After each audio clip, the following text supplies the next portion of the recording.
Ассалаумағалейкум, құрметті көрермендер. Егер де ораза ұстап жатқан болсаңыздар, бүгінгі ұстап жатқан оразаларыңыз қабыл болсын, сүттен ақ таза болуды нәсіп етсін Алла тағала. Және де барша елімізге, отандастарға алғысымды жаудырамын. Ал енді менің бұл видеоны шығарып жатқан себебім әрине ораза кезінде істеуге болатын және болмайтын амалдар шариғат талаптарына негізделеді. Істеуге болатын нәрселер: таң атқанға дейін жеу ішу, таң намазына уақыты кіргенге дейін тамақтанып су ішуге рұқсат, ауыз ашу уақытында тамақ ішу, күн батқаннан кейін ауыз ашуға болады. Ораза кезінде дәрет алу, ғұсыл алу, денені тазалау, дәрет алу, тіс тазалау рұқсат етілген. Еріксіз келетін жағдайлар, бұлар оразаны бұзбайды. Көз тамшысын, құлақ тамшысын қолдану егер асқазанға өтпесе бұзылмайды. Ерлі зайыптылардың бір-біріне жылы сөз айтуы, қол ұстасу, бірақ нәпсіге ерік бермеу керек. Дәрі егу немесе емдік мақсатта рұқсат. Істеуге болмайтын нәрселер әрине әдейі тамақ ішу, су ішу оразаны бұзады. Шылым шегу бұзылатыны анық. Яғни қысқана құсу, оразаға қасақана құсу дегенім, кешіріңіздер, оразаға зиян келтіреді бәрі. Әдейі ауыз толтырып түкір жұту оразаны бұзады. Ораза кезінде ерлі зайыптылардың жақындасу үлкен күнә саналады. Ғайбат айту, жаман сөз сөйлеу, ұрысу оразаның сауабын азайтады. Суық суға шомылып денені тым қатты сергіту, егер су тамаққа кетсе ораза бұзылады деген сөз. Ниет етпеу, түнде немесе таңға дейін ниет етпесе ораза дұрыс болмайды. Ораза бұзылған жағдайда не істеу керек? Кездейсоқ бұзылып кетсе, мысалы ұмытып ішіп жеу, ораза жалғаса береді. Әдейі бұзылса қаза ету немесе кафарат қажет. Ораза ұстау тек тамақтану, тыйылу емес, жаман әрекеттерден сақтану әрекеттерден екенін ұмытпаған жөн. Кейбір кезде әр нәрсеге жынымыз келіп, ұрысқымыз келіп, аузымыздан жаман сөз шығармауға тырысамыз, бірақ сол сөздерден, ұрыс-керістен, біреуді ренжітуден сақтану керек. Пайғамбарымыз Мұхаммед саллаллаху алейхи уассалам былай деген: кімде-кім ораза ұстаған күнінде жаман сөз айтпаса, жаман әрекет жасамаса, Алла оның тамақ пен судан тыйылғанына мұқтаж емес. Бұхари 1903. Сондықтан біреумен ұрысып қалмас үшін сабыр сақтау керек. Егер біреу ренжітіп ұрысқысы келсе, оған мен оразамын деп айту керек. Балағат сөздермен ғайбат айту оразаның сауабын жояды.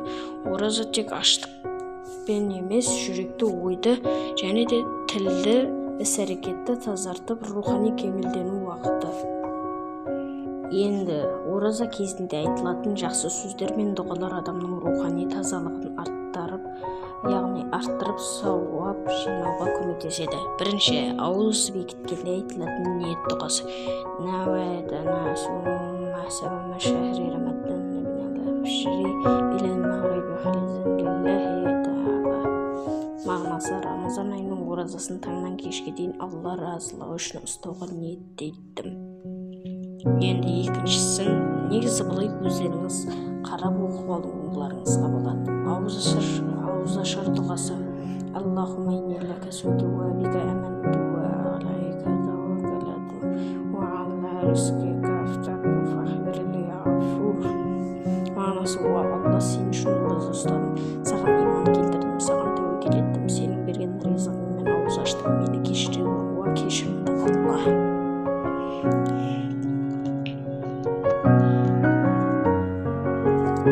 Үшінші, ораза кезінде оқылатын жақсы сөздер мен зікірлер: Субханаллах, Элхамдулиллах, Аллаху акбар, Ла илаха иллаллах, Астағфируллах.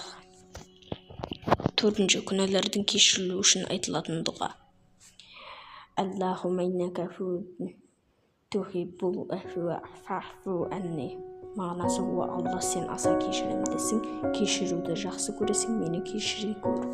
Бесінші, Рамазан айында жиі оқылатын дұға: Рамазан айында ربنا اتنا في الدنيا حسنة وفي الآخرة حسنة وقنا عذاب النار.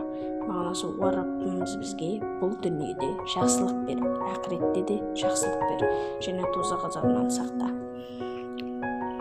6. Таң намазынан кейін немесе күні бойы оқуға болатын дұға. Я Аллах, оразамды, намазымды, дұғаларымды қабыл ет. Маған, ата-анама және бүкіл мұсылмандарға мейіріміңді төк. 7.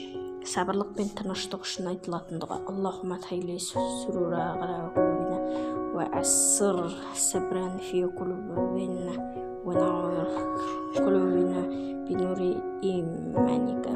Мағынасы: о Алла, жүректерімізге қуаныш ұялат, сабырлы ет, иманыңның нұрымен нұрландыр. Әумин. Айтқаны келсін, иншалла. Біреумен ұрсып қалмас үшін айтылатын сөз: мен оразамын. Арабша енді көріп тұрғандарыңызда иннесаймын.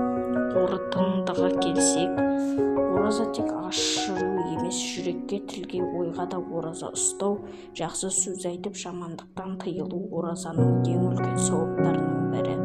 Рамазан айында әрбір дұға қабыл болатын уақыт, сондықтан көбірек дұға жасап, жақсы сөздер айту керек. Енді осы нәрселердің бәрін ойларыңызға ұғып, Рамазан айында бұл әрекеттерден тыйылып, және де бұл әрекеттерге ұмтылып, яғни жақсы әрекеттерге ұмтылып, жаман әдеттерден тыйылып жүрулеріңіз қажет. Ораза айында тек қана баршаңызда жақсылық пен имандық, ивалық нәрселер болу қажет. Енді яғни діни нәрселер дегендей ғой.